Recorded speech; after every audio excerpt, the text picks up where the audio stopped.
for day one. Here is a few example problems so you can be good and prepared for your homework. It says find the sum of each arithmetic series. So it's kind of like helping you out with language just to get started.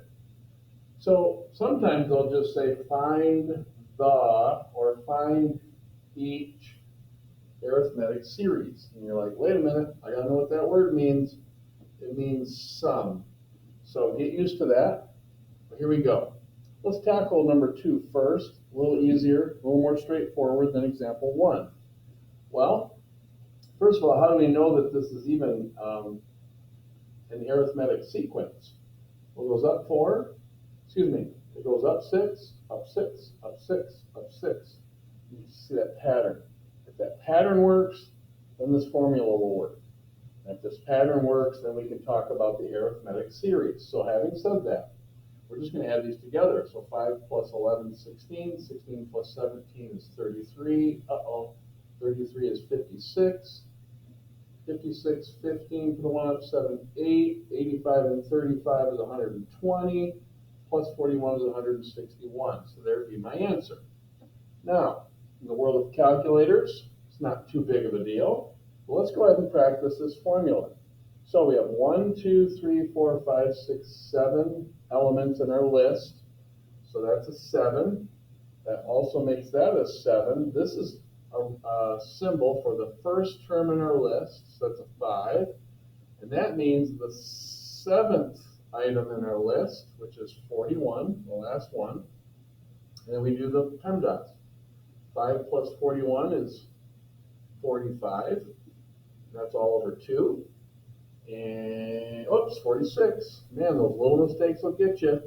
And so now I'm going to go 2 into 46 is 23. 7 times 20 is 140. 7 times 3 is 21. And I get 161. So you're on a test or a quiz. Of course, this is something I taught you that's new, and I'd like for you to practice it and get used to it. But if you're on a test or a quiz, you're like, well, I know it's just adding these all up, and I don't have a problem with doing it because that list is pretty small. I can't stop you, and I'm not gonna. But if this list gets massive, you can see the advantage of using that formula. Having said that, this is saying, hey, find the series, which is the sum of a series with 12 terms. See, now they don't give you the 12 terms, but they tell you the first one's a 3, and the last one, that's the way they're saying, the last one is 25. So again, if I use this formula, and I'm going to go, here we go, n a1 plus an all over 2, and put things where they belong. This is just a representation of your answer will be.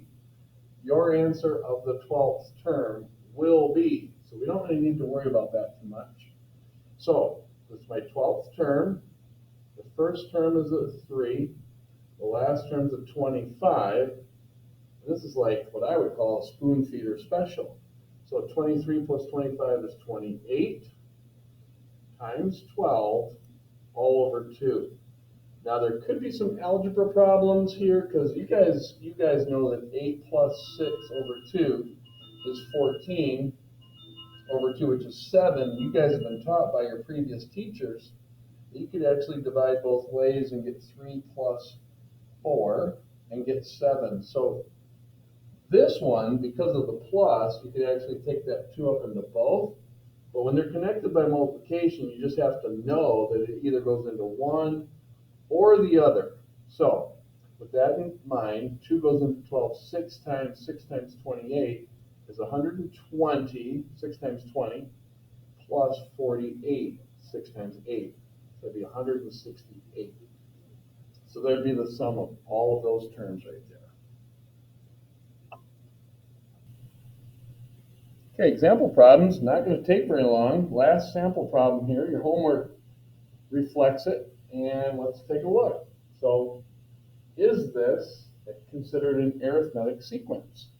Well, notice we're going down 5, down 5, down 5, down 5.